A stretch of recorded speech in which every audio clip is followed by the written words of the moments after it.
ಇವತ್ತಿನ ವಿಡಿಯೋ ಮಕ್ಕಳಿಗೆ ಇಷ್ಟವಾಗುವಂತ cup cakes ಅನ್ನು ಹೇಗೆ ಮಾಡೋದು ಅನ್ನೋದರ ಬಗ್ಗೆ. ಇದನ್ನು ಮೊಟ್ಟೆ ಹಾಕದೆ ನಾವು ಮಾಡಿದ್ದೇವೆ ಮತ್ತು ಈ ಕಪ್ ಕೇಕ್ಸ್ ಅನ್ನು ಮಾಡಲಿಕ್ಕೆ ನಾವು ದಿನನಿತ್ಯಕ್ಕೆ ಬಳಸುವ ಸಾಮಗ್ರಿ ಅಷ್ಟೇ ಸಾಕು.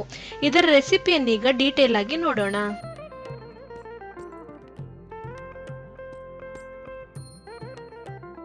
ಕಪ್ ಕೇಕ್ ಅನ್ನು ಮಾಡಲಿಕ್ಕೆ ನಮಗೆ ಈ ರೀತಿಯ ಕಪ್ ಕೇಕ್ ಲೈನರ್ಸ್ ಬೇಕು.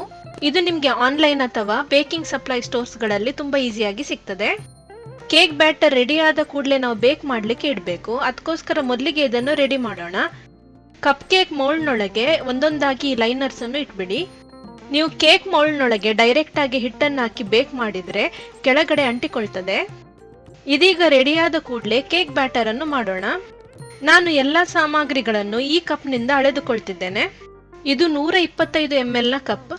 ಇದನ್ನು 1 ಕಪ್ ಅಂತ ಭಾವಿಸಿ. ನಿಮ್ಮ ಹತ್ರ ಈ ರೀತಿ ಕಪ್ ಇಲ್ಲ ಅಂದ್ರೆ ನೀವು ಯಾವುದೇ ಬೌಲ್ ಅಥವಾ ಕಟೋರಿಯನ್ನು ತೆಗೆದುಕೊಳ್ಬಹುದು. ನಾನು ಈ ಬೌಲ್ನಲ್ಲಿ 1/4 ಕಪ್ನಷ್ಟು ಅಡುಗೆ ಎಣ್ಣೆಯನ್ನು ತೆಗೆದುಕೊಳ್ತಿದ್ದೇನೆ. ನಾನಿಲ್ಲಿ ಸನ್ಫ್ಲವರ್ ರಿಫೈನ್ಡ್ ಆಯಿಲ್ ಅನ್ನು ತೆಗೆದುಕೊಂಡಿದ್ದೇನೆ. ಇದೇ ಕಪ್ನಲ್ಲಿ 1/2 ಕಪ್ನಷ್ಟು ಮೊಸರನ್ನು ಅಳೆದುಕೊಂಡು ಇದಕ್ಕೆ ಹಾಕಿ. ನೀವು ಕೇಕ್ ಅನ್ನು ಮಾಡುವಾಗ ನಿಮ್ದು ಮೆಜರ್ಮೆಂಟ್ ರಾಂಗ್ ಆಗಬಾರ್ದು, ಇಲ್ಲ ಅಂದ್ರೆ ಕೇಕ್ ಸರಿಯಾಗಿ ಬರೋದಿಲ್ಲ. ಇದನ್ನು ಚೆನ್ನಾಗಿ ವಿಸ್ಕ್ ಮಾಡಿಕೊಳ್ಳಿ. ವಿಸ್ಕ್ ಮಾಡಿದ ನಂತರ ಒಂಥರ ಶಾಂಪೂ ತರ ಟೆಕ್ಸ್ಚರ್ ಬರಬೇಕು. ಈ ಸೇಮ್ ಕಪ್ನಲ್ಲಿ 1/2 ಕಪ್ನಷ್ಟು ಹಾಲನ್ನು ಹಾಕಿ. ಸದ್ಯಕ್ಕೆ 1/2 ಕಪ್ನಷ್ಟು ಸಾಕು, ನಂತರ ಅಗತ್ಯವಿದ್ರೆ ಆಮೇಲೆ ಹಾಕಬಹುದು. ಮೊದಲಿಗೆ ನಾವು ವೆಟ್ ಇಂಗ್ರೀಡಿಯೆಂಟ್ಸ್ ಹಾಕಿದ್ದಾಯ್ತು. ಈಗ ಡ್ರೈ ಇಂಗ್ರೀಡಿಯೆಂಟ್ಸ್ ಅನ್ನು ಹಾಕೋಣ. ಈಗ ಸ್ಟ್ರೈನರ್ ಅನ್ನು ಇಟ್ಕೊಂಡು ಇದಕ್ಕೆ 1 ಕಪ್ನಷ್ಟು ಮೈದಾ ಹಿಟ್ಟನ್ನು ಹಾಕಿ. 1 ಕಪ್ ಮೈದಾ ಹಿಟ್ಟಿಗೆ 1/2 ಕಪ್ನಷ್ಟು ಸಕ್ಕರೆ ಪುಡಿಯನ್ನು ಹಾಕಬೇಕು. 1/2 ಟೀ ಸ್ಪೂನ್ ಬೇಕಿಂಗ್ ಪೌಡರ್ ಹಾಕಿ. 1/4 ಟೀ ಸ್ಪೂನ್ ಬೇಕಿಂಗ್ ಸೋಡಾವನ್ನು ಹಾಕಿ. ಇದನ್ನೀಗ ಚೆನ್ನಾಗಿ ಜರಡಿ ಹಿಡಿಯಿರಿ. ಈ ಕಪ್ ಕೇಕ್ ತುಂಬಾ ಓವರ್ ಆಗಿ ಸ್ವೀಟ್ ಆಗಿರೋದಿಲ್ಲ, ಅಂಗಡಿಯಲ್ಲಿ ಸಿಗೋ ತರಾನೇ ಇರ್ತದೆ. ಸೊ ನಿಮ್ಗೆ ಸ್ವಲ್ಪ ಸಿಹಿ ಜಾಸ್ತಿ ಬೇಕು ಅಂದ್ರೆ 1/4 ಕಪ್ನಷ್ಟು ಸಕ್ಕರೆ ಪುಡಿಯನ್ನು ಜಾಸ್ತಿ ಹಾಕ್ಬೋದು. ಆದ್ರೆ ಸಕ್ಕರೆ ಪುಡಿ ಜಾಸ್ತಿ ಹಾಕಿದಷ್ಟು ಕಪ್ ಕೇಕ್ ಸಾಫ್ಟ್ ಆಗಿ ಬರೋದಿಲ್ಲ. ಇದನ್ನೀಗ ಒಂದೇ ಡೈರೆಕ್ಷನ್ ನಲ್ಲಿ ಈ ರೀತಿ ಮಿಕ್ಸ್ ಮಾಡ್ಕೊಳ್ತಾ ಬನ್ನಿ. ಇದನ್ನು ಬೆರೆಸಿಕೊಂಡ ನಂತರ ಟೆಕ್ಸ್ಚರ್ ನೋಡಿಕೊಂಡು ಬೇಕಾದ್ರೆ ಮಾತ್ರ ಹಾಲನ್ನು ಹಾಕಿ. ನನ್ಗೆ ಇದು ಸ್ವಲ್ಪ ದಪ್ಪವಾಗಿದೆ ಅಂತ ಅನಿಸ್ತಿದೆ, ಹಾಗಾಗಿ ಸ್ವಲ್ಪ ಹಾಲನ್ನು ಹಾಕಿಕೊಂಡು ಬೆರೆಸ್ತೇನೆ. ಕೇಕ್ ಅನ್ನು ಯಾವಾಗ್ಲೂ ಮಾಡೋವಾಗ ನೀವೊಂದು ವಿಷಯವನ್ನು ಗಮನದಲ್ಲಿಡಬೇಕು. ಅದೇನಂದ್ರೆ ಯಾವಾಗ್ಲೂ ನೀವು ಫ್ಲೇವರ್ಲೆಸ್ ಅಡುಗೆ ಎಣ್ಣೆನೇ ಉಪಯೋಗಿಸಬೇಕು. ಇದಕ್ಕೆ ತೆಂಗಿನ ಎಣ್ಣೆ, ಸಾಸಿವೆ ಎಣ್ಣೆ, ಕಡಲೆ ಬೀಜ ಎಣ್ಣೆ ಎಲ್ಲ ಹಾಕಬೇಡಿ.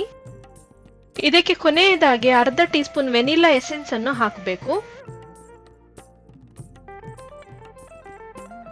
ಎಸೆನ್ಸ್ ಅನ್ನು ಹಾಕಿದ ನಂತರ ಒಂದ್ಸಲ ಹಗುರವಾಗಿ ಬೆರೆಸ್ಕೊಳ್ಳಿ. ಸೊ ಇದರ ಕನ್ಸಿಸ್ಟೆನ್ಸಿ ಹೇಗಿರ್ಬೇಕಂದ್ರೆ ರಿಬ್ಬನ್ ಕನ್ಸಿಸ್ಟೆನ್ಸಿ ತರ ಇರಬೇಕು.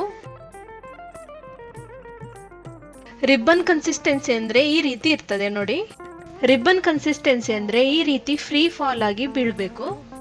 ನಾನು ಆಲ್ರೆಡಿ ನನ್ನ ಅವನ್ ಅನ್ನು ಫ್ರೀ ಹೀಟ್ ಮಾಡ್ಲಿಕ್ಕೆ ಇಟ್ಟಿದ್ದೆ. ಈ ಕೇಕ್ ಬ್ಯಾಟರ್ ಅನ್ನು ಇದರೊಳಗೆ ಫಿಲ್ ಮಾಡಿ. ಇದನ್ನು ಕೇವಲ 1/2ದಿಂದ 3/4 ಭಾಗ ಮಾತ್ರ ಫಿಲ್ ಮಾಡಬೇಕು. ಕೇಕ್ ಬೇಕಾದ ನಂತರ ಇದು ರೇಸ್ ಆಗ್ತದೆ. ಇದನ್ನು ಅವನ್ ಒಳಗೆ ಇಡೋದ್ರ ಮೊದಲಿಗೆ 2 ಸಲ ಟ್ಯಾಪ್ ಮಾಡಿಕೊಂಡು ಏರ್ ಬಬಲ್ಸ್ ಅನ್ನು ತೆಗಿಬೇಕು. ಸೊ ಈಗ ಅವನ್ ಸೆಟ್ಟಿಂಗ್ ಹೇಳೋದಾದ್ರೆ ಕನ್ವೆನ್ಷನ್ ಅವನ್ ಯೂಸ್ ಮಾಡುವವರು 180 ಡಿಗ್ರಿ ಪ್ರೀ ಹೀಟೆಡ್ ಅವನ್ ನಲ್ಲಿ 20 ರಿಂದ 25 ನಿಮಿಷ ಬೇಕ್ ಮಾಡಿ.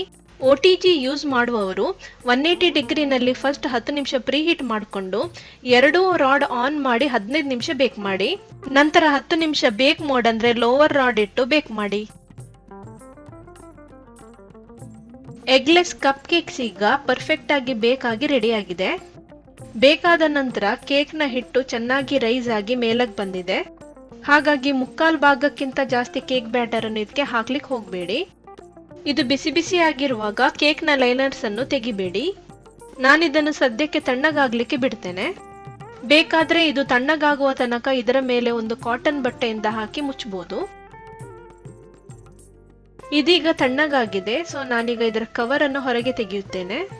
ಇದರ ಟೆಕ್ಸ್ಚರ್ ಮತ್ತು ಸಾಫ್ಟ್ನೆಸ್ ನೋಡಿ. ನಾವು ಮೊಟ್ಟೆ ಹಾಕದೆ ಕೂಡ ಬೇಕರಿ ಸ್ಟೈಲ್ ನಲ್ಲಿ ಈ ರೀತಿ ಮನೆಯಲ್ಲೇ ಕಪ್ ಕೇಕ್ ಅನ್ನು ಸುಲಭವಾಗಿ ಮಾಡಬಹುದು. ಸೊ ಈ ರೆಸಿಪಿಯ ಬಗ್ಗೆ ನಿಮ್ಮ ಅನಿಸಿಕೆಯನ್ನು ಕಮೆಂಟ್ ಮೂಲಕ ತಿಳಿಸಿ. ಈ ವಿಡಿಯೋವನ್ನು ವೀಕ್ಷಿಸಿದ್ದಕ್ಕಾಗಿ ನಿಮಗೆಲ್ಲರಿಗೂ ಧನ್ಯವಾದಗಳು.